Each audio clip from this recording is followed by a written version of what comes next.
senhoras e senhores, aqui estamos nós, outra vez. Tem até um ditado de vovó muito interessante, né? Água mole em pedra dura, tanto bate até que fura. Essa que eu estou tentando fazer já há bastante tempo, tentando furar essa pedra duríssima de falta de visão, de falta de tudo que nós estamos convivendo no nosso dia a dia. Aliás, eu vou até fazer uma breve prece na abertura dessa nossa conversa dessa semana, né? No estilo militar, que é sempre direto, objetivo e com muita fé, né? Então, lá vou eu para a prece. Deus, ó Deus, onde estás que não me ouves? Câmbio. Vamos ver se ele responde um dia e me dando a solução para o caos instaurado na nossa pátria, que, aliás, eu estou com outro problema engraçado. Escrevendo o livro 2 do Paracutaia, eu resolvi melhor, que é o livro sobre os canalhas, mas eu vi tanta semelhança com o Brasil que eu estou pensando em escrever os canalhas do Brasil e deixar a Maracutaia quietinha, porque nós ultrapassamos Maracutaia em muito, em muito.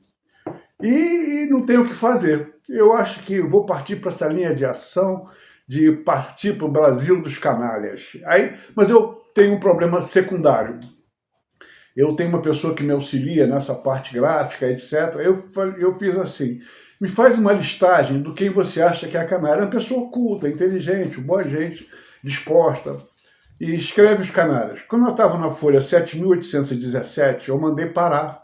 Falei, querida, para. Cada folha de A4 caberia mais ou menos uns 30, 40 nomes com espaço 2. Então, eu achei que esse livro ia virar uma enciclopédia só sobre os canalhas que assolam o Brasil agora. Não é? Eu fiz somente o seguinte, vamos fazer um lustro, né? Nós estamos em 2021, vamos pegar um pedacinho aí de 85 para cá, de 86 para cá, um tempinho assim bobo. E quer dizer, deu não, estava dando, ia dar muito mais, mas não terminou ainda. Não sei se eu peço para continuar. 20 mil páginas vai ser meio pesado para juntar tanto canalha. É só relação nominal, quer dizer, seria um anexo, fora que teria que ser escrito, né? Porque cada um desses, até tem muita coisa sobre canalha interessante, que até o próprio... Tinha um cara engraçado, um filósofo desses de botequim, que dizia que os canalhas vão vencer pela quantidade, né? São infindáveis. Bom, fazer o quê, né? Não fui eu que criei essa raça, nós temos que suportar essa desdita, como diria o bom vernáculo, que hoje não se usa mais. Hoje falou, bicho, e cara, também já está ultrapassado, tem até coisas novas que eu nem sei mais. Bom, mas o tema dessa nossa conversa de hoje não é repetitivo. O problema é que é muito amplo e que requer, às vezes, alguns retornos para esclarecimentos.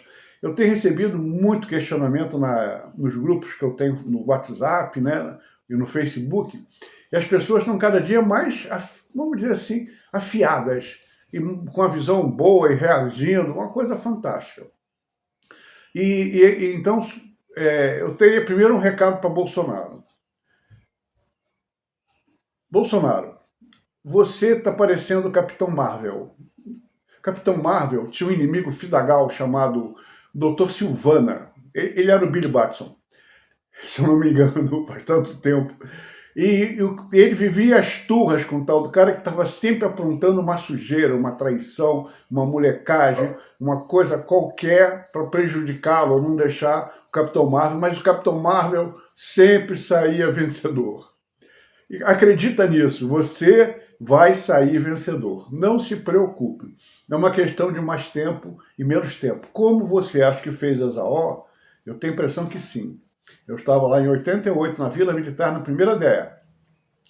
Então, você deve ter aprendido aquela coisa da defesa, né? Do limite anterior, defesa avançada, laada.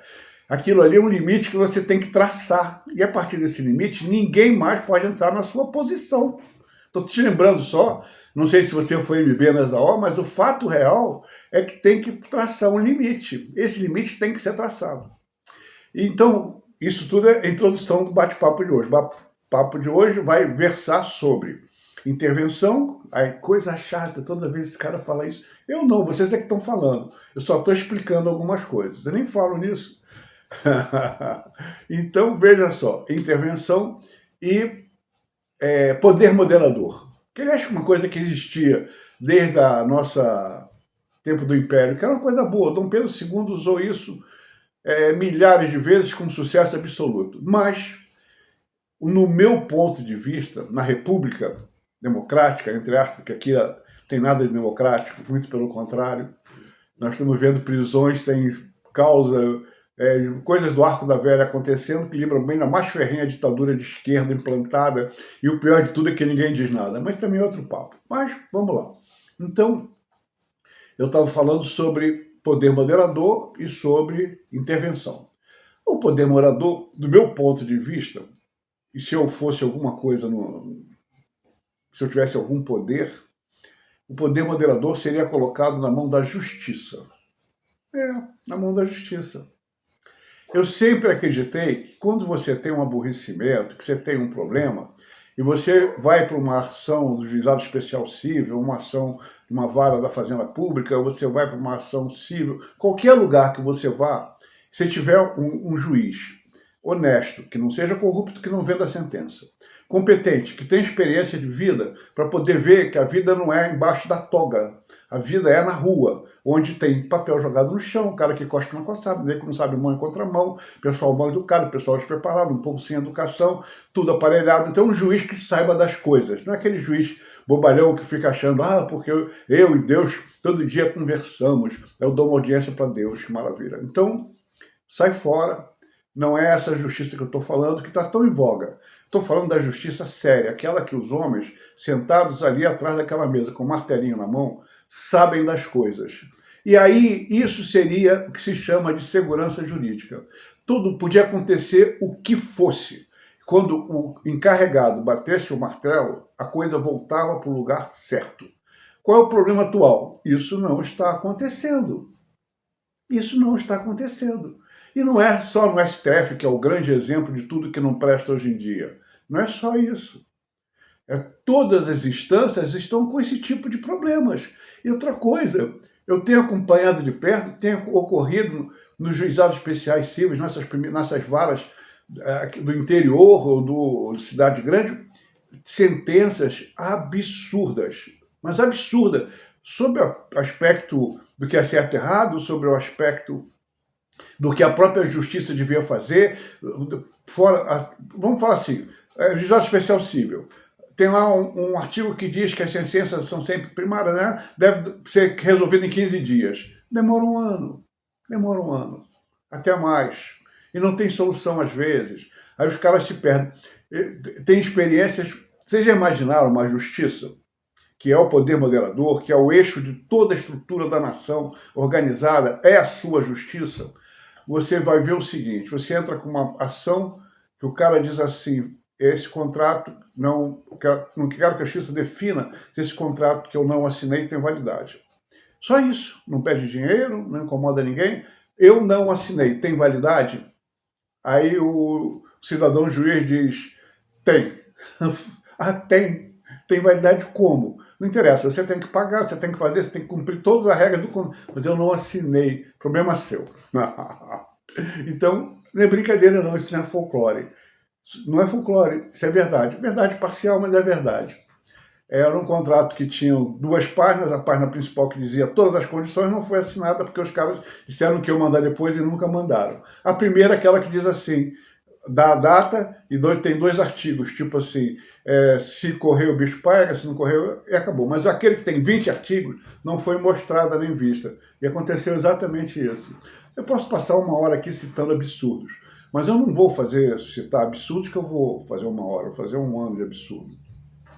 Mas o que eu quero dizer para vocês é o seguinte, nós temos que pugnar é uma palavra bonita, até de origem latina, temos que pugnar para que a justiça nossa seja um poder realmente moderador. Que não seja escracho, que todo mundo quer jogar pedra nos juízes, todo mundo quer matar um ou outro, todo mundo quer fazer uma besteira qualquer, pela insatisfação das atitudes dessas pessoas vestidas de toga. Tinha até em Petrópolis, quando eu morei lá, tinha um juiz que ele era tão engraçado, tão estranho, que ele usava uma toga e uma roupa estranha, era apelidado do Zorro. Lá vem o Zorro. Era o próprio, capa preta, esvoaçante. Sentenças do Arco da Velha também. Bom, então, o que nós temos que pugnar é fazer o impossível, tanto os legisladores quanto todo mundo envolvido no processo, e os próprios juízes, fazer um rebuild na estrutura, fazer traçar um pacto nacional, que acho que a melhor salvação para o Brasil, no presente momento, seria uma justiça justa. Será que é pedir muito? Não está acontecendo isso, pelo contrário. Hoje em dia eu tenho uma profunda desconfiança quando entro numa ação e vejo eu tenho dificuldade de definir os termos. Eu não quero ofender ninguém, mas olha, pessoal, tem cada absurdo acontecendo em termos de sentença que vocês não têm ideia. E não é só a minha experiência própria, não. Eu vejo a jurisprudência de coisas que não dá nem para entender. Coisas do Arco da Velha. Mas continuo insistindo que, para mim, o grande senso de poder que tem a obrigação de proporcionar a segurança jurídica e o equilíbrio na nação é o poder judiciário. E eu acho que é por isso que eles ganham tão bem, tem 2 meses de férias, se suporta até o absurdo de um juiz de primeira instância dar uma sentença totalmente furada e você não pode pedir uma reconsideração de ato, porque não existe isso no Código de Processo Civil /15, né? Você não pode pedir, você tem que fazer um embargo declaratório, talvez, se Deus quiser, mas aí você vai ser naturalmente mandado para uma segunda instância, para uma turma recursal, que talvez não entenda bem. Por exemplo, uma turma recursal, outro dia falou assim, a empresa de energia elétrica fingiu que tinha um gato e fez um TOI, um termo de ocorrência irregular. Fingiu que tinha. Ela vive disso. Aí a gente aplicou uma multa de R$5.000. Aí o juiz da primeira instância, muito esperto, esse era bom, falou assim, não, mas vem cá, esse cidadão, ele não pediu 2 revisões do relógio que estava errado? Como é que você pode cobrar 1 ano de multa dele porque ele fez um gato?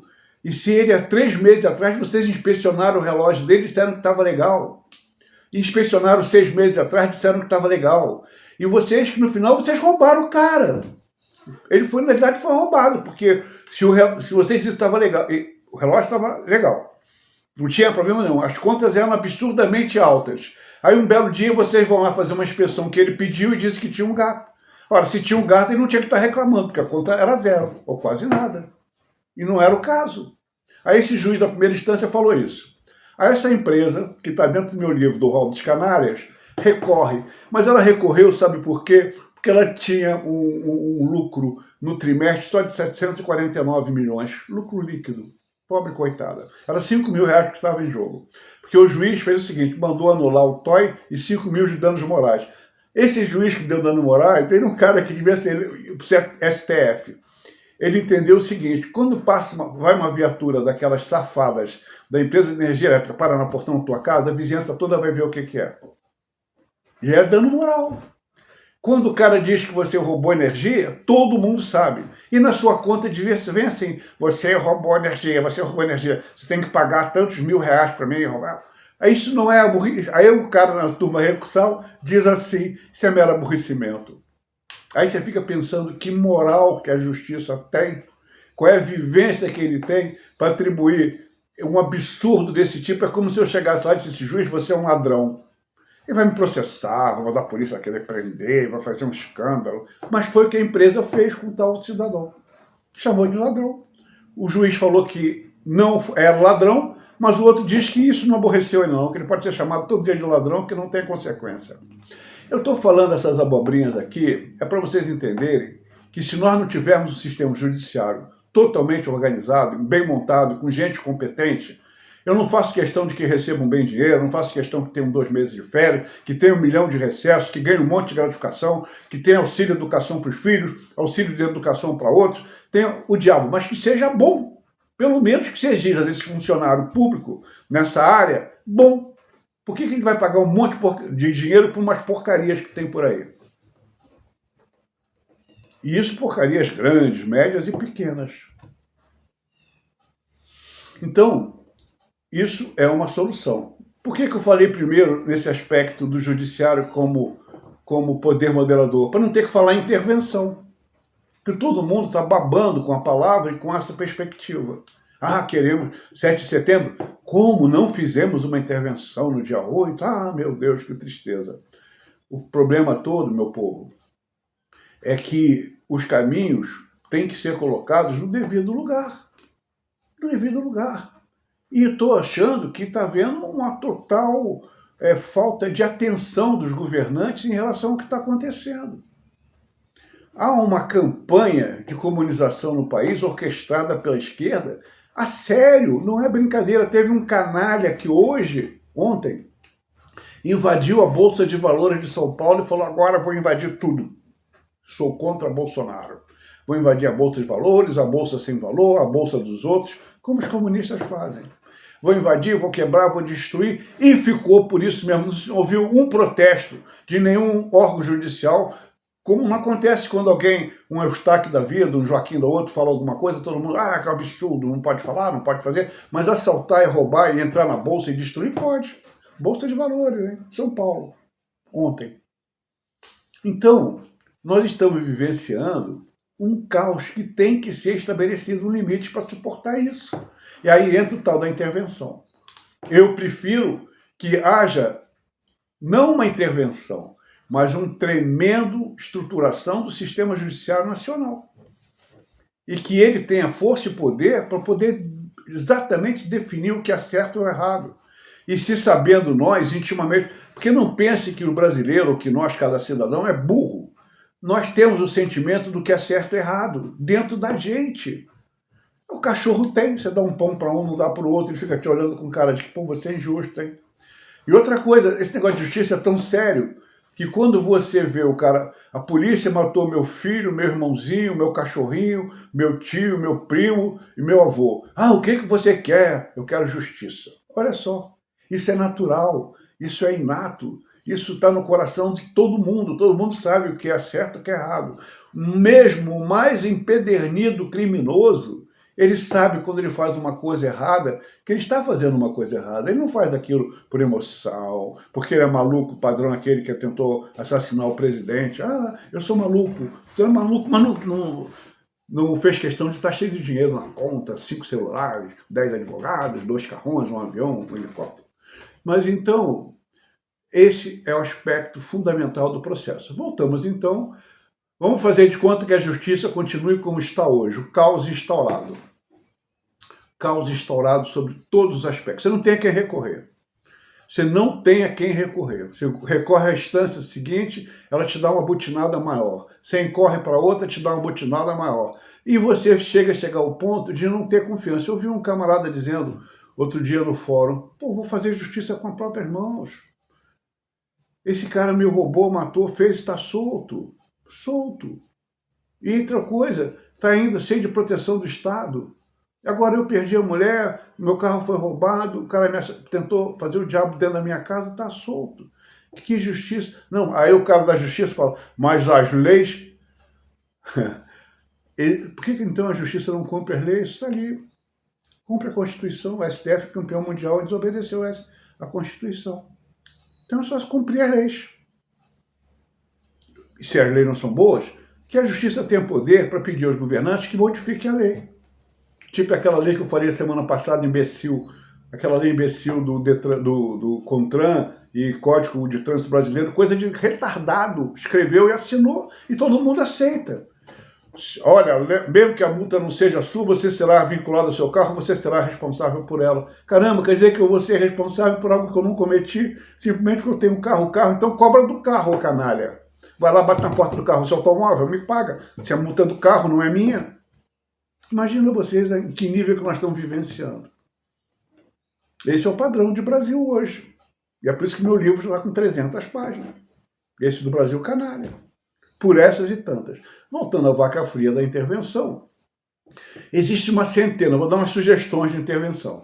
Existe uma centena de formas de intervenção. Vamos falar então da intervenção dos Estados Unidos, que se transformou na Guerra Civil, por exemplo. A Revolução Francesa, que foi uma intervenção, do pessoal oprimido contra a monarquia, que levou a nova república, que fez aconteceu. Houve uma intervenção. 64, houve uma intervenção pela força, pelo derramamento de sangue, morte, tiro, pancadaria, prisão, guilhotina, injustiça. É isso que se quer para esse país? É isso que se quer? Essa é uma intervenção. A outra intervenção é aquela da palavra não. Quem tem poder, e quem tem poder?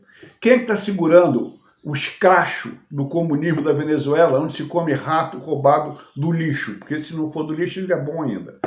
Rato roubado do lixo. Quem é que garante aquilo? As Forças Armadas, o Exército, a Marinha, a Aeronáutica. Quem tem arma é quem garante. Teve alguém que falou, se eu quiser resolver, eu mando um cabo e 2 soldados. É verdade. É verdade. A força, desde os tempos imemoriais, é quem decide a parada quando a justiça não funciona. Se a justiça funciona, não há espaço para as armas.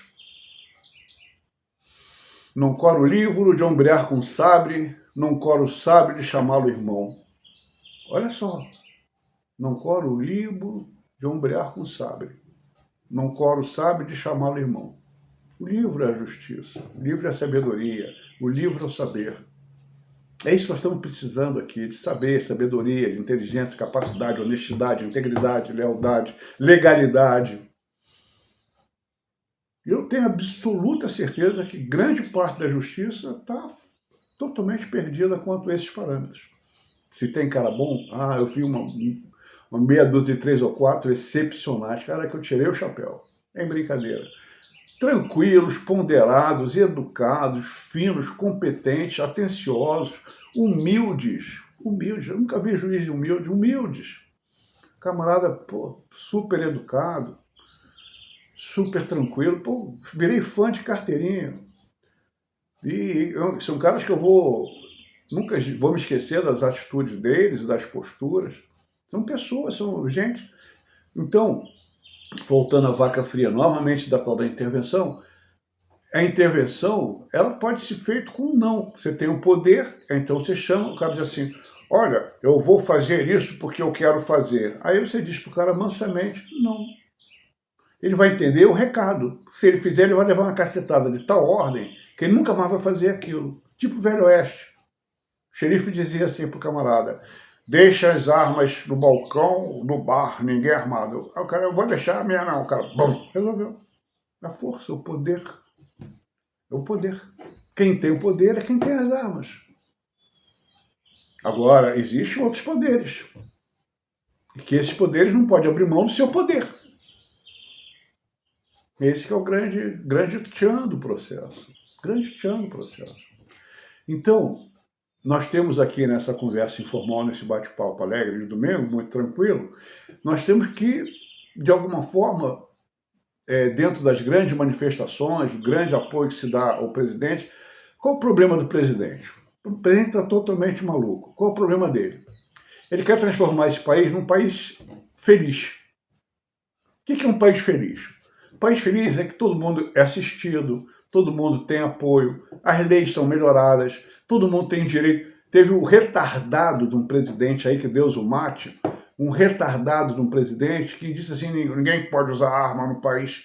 Se todo mundo tiver uma arma, ninguém vai folgar o cara do lado porque sabe que ele tem uma arma também. Mas se ninguém puder ter uma arma, o cara que está com uma arma é o bandido. Nunca tiraram as armas dos bandidos. Pelo contrário, esses montaram um verdadeiro arsenal de última geração na mão deles e até em detrimento da própria polícia, que por sua vez passou a se armar mal também, usando fuzil para assustar a criancinha. Então uma coisa virou outra coisa, besteira em cima de besteira. E que nós temos que tentar, através do poder, nenhum juiz foi eleito. Nenhum juiz foi eleito.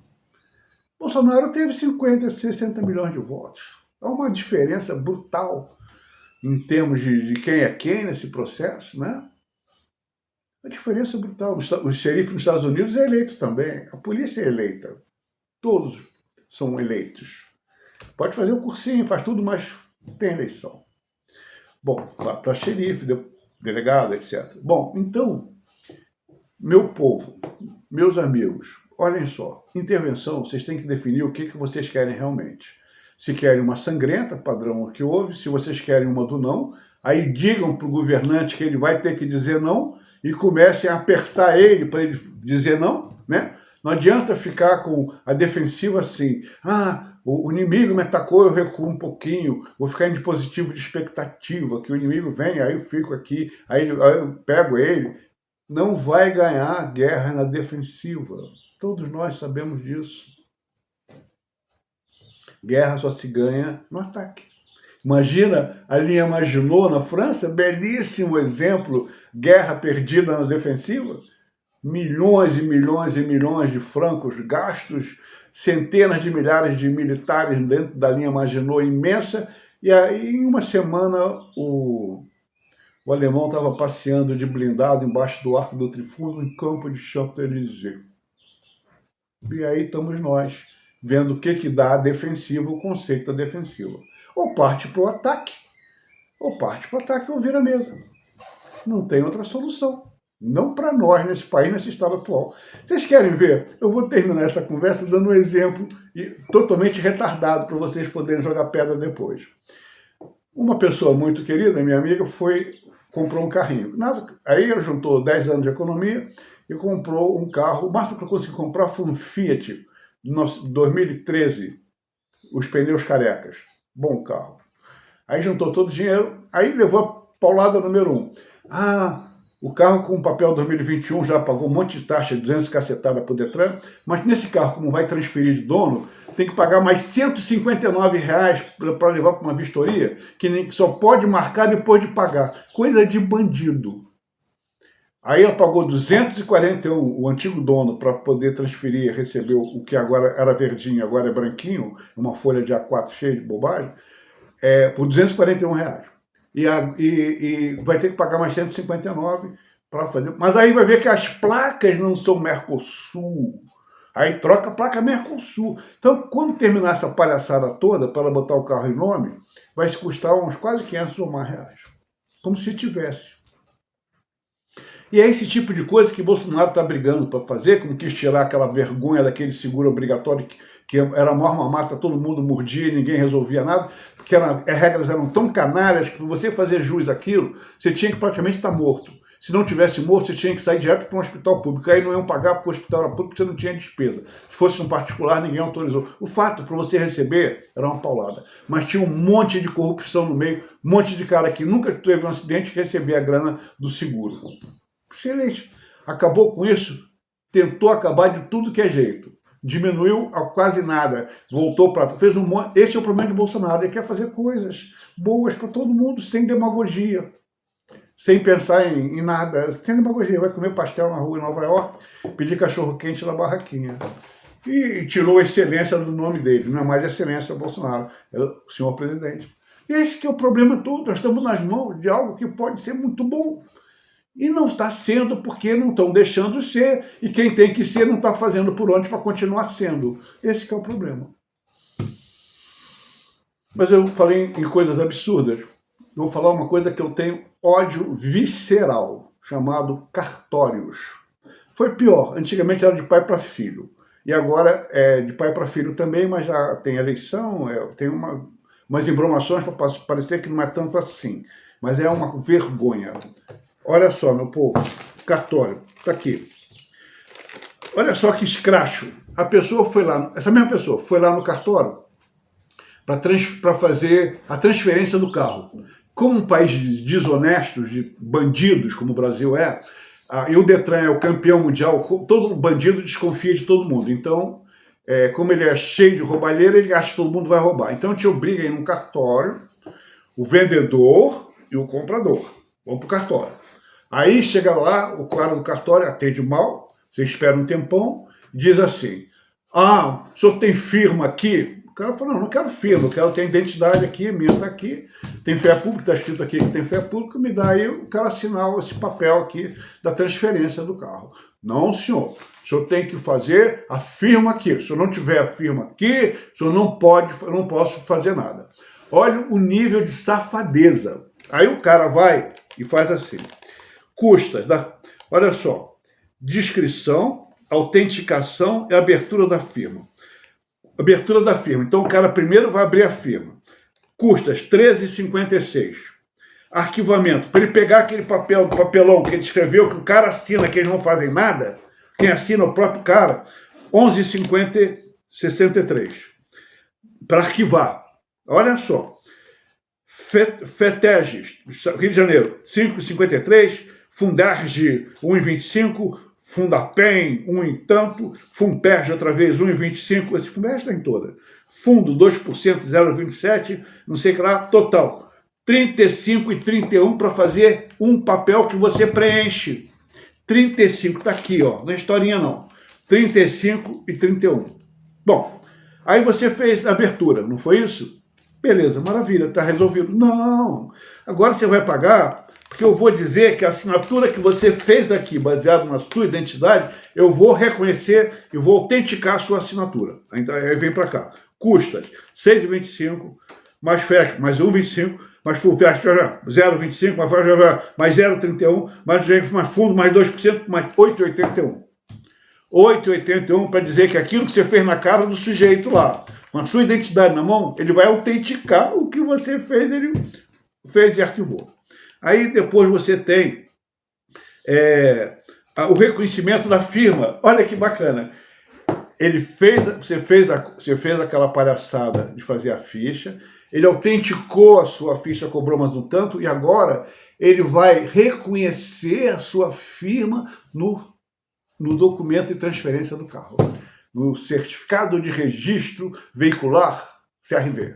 Aí ele vai reconhecer. Aí ele vai te cobrar para essa palhaçada o seguinte: 6,24, mais FITEG 1,24, mais 0,31, mais 3,024, mais 0,31, mais 0,12, mais 8,78. Bom, aí no final disso tudo, você gastou R$52,50 e tantos centavos. Esse é o Brasil que eu estou falando, que tem que ter uma intervenção. Ou do não, ou no cacete, alguma coisa, porque não dá para aturar. Isso aqui é hoje, não vai. Estou falando daqueles impostos extorsivos, não. Aquela safadeza. Não é só o imposto da gasolina, não, de tudo. Bom, então, como eu comecei uma prece, eu vou encerrar com uma prece, tentando ver se Deus me responde. Porque agora, pelo que eu estou sentindo, só recorrendo a Ele. Porque não estou vendo outra solução, a não ser um tsunami, um meteoro nos lugares certos. Eu tenho que escolher os lugares certos. Meteoros, uma bomba atômica, mísseis perdidos, atropelamentos, coisas do sentido. Qual é a solução? O que vai acontecer? Qual é o limite que nós vamos estabelecer de defesa? O comunismo está aí. Bolsonaro vai perder a eleição ano que vem? Espero que não. Dependendo do meu voto, ele não vai perder. Mas e aí? Vamos continuar nessa palhaçada de que ele tenta fazer e ninguém deixa? E todo mundo xinga, todo mundo humilha, todo mundo desrespeita, todo mundo faz tudo? Como é que vai ser? Como é que vai ser essa brincadeira e como é que nós vamos continuar? Bom, seja o que Deus quiser. Vamos aguardar a semana que vem, se eu sobreviver. Teve um amigo meu, o Jucá, um cara maravilhoso, mandou um zap. Guedão, não mande nada para mim de nada, não me informe, não me fale, não converse comigo, não me conte nada, porque eu estou muito mal de saúde em função dessa política, dessa situação horrível que eu não vejo solução. Tem pessoas que realmente sofrem, se emocionam, todos nós sofremos muito. Agora, o problema é que não adianta a gente se matar por conta desse monte de vagabundo, bandido, incompetente, safado em volta. Tem que ficar vivo, forte, saudável para reagir. Esse que eu acho, para reagir. Não adianta ter 10 infartos, 15 AVC, milhões de problemas por conta do que está acontecendo aí. Eu sei que tem muita gente morrendo de tanta insatisfação e tanto aborrecimento em função disso aí. Mas fazer o quê, né? Fazer o quê? Bom, então nós vamos parando por aqui, agradecendo a todos.